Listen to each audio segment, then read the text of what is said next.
Hi, Dr. Ariane from the Movement Paradigm. Have you been told for years that you shouldn't eat eggs? They're bad for you, they raise your cholesterol, they cause heart disease.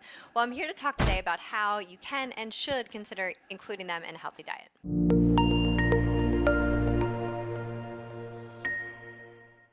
So even though the egg debate continues to persist, the most up-to-date evidence shows us that there is little to no correlation with egg consumption and cholesterol. And in fact, there are so many benefits to eggs from a nutrient profile perspective. So we're going to dive into that. Number one, and the most basic, it's a great source of protein. It's about 6 to 8 grams of protein per egg. That means that you definitely can have more than one of them.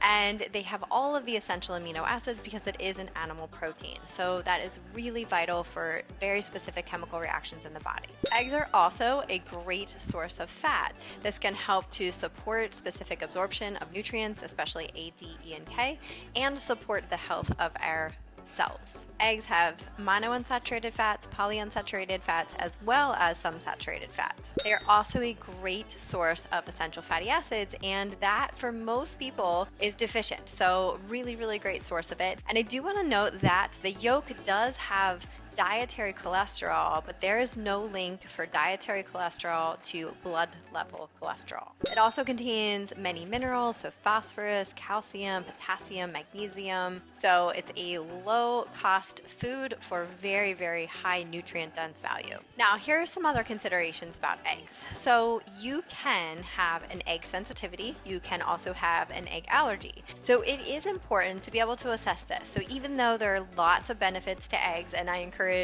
anybody who's able to eat them, we do want to factor in that yes, you could have an issue with eggs.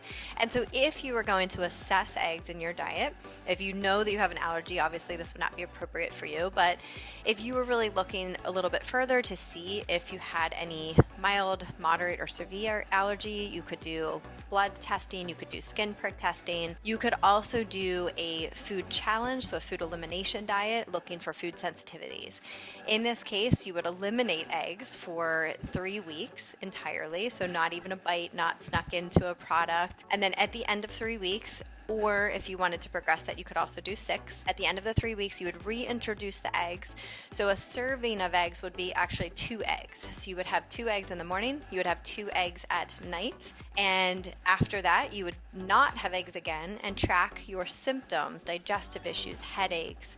You could look at if there's any joint pain or systemic inflammation, any skin issues. You would track this for an entire 4 days, and then you'd be able to determine if you had a sensitivity to eggs. So I do think that is important as well, but if you do not, I encourage you to include eggs in your diet. It is not going to affect your blood cholesterol. There are many other reasons, which we will do a separate video on that.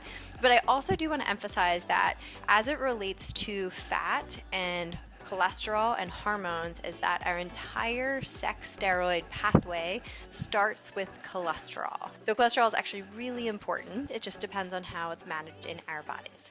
So I hope that this was helpful. If you love eggs, definitely give it a like, give it a share. Make sure to subscribe to our YouTube channel, The Movement Paradigm, for weekly tips on mindset, nutrition, and movement.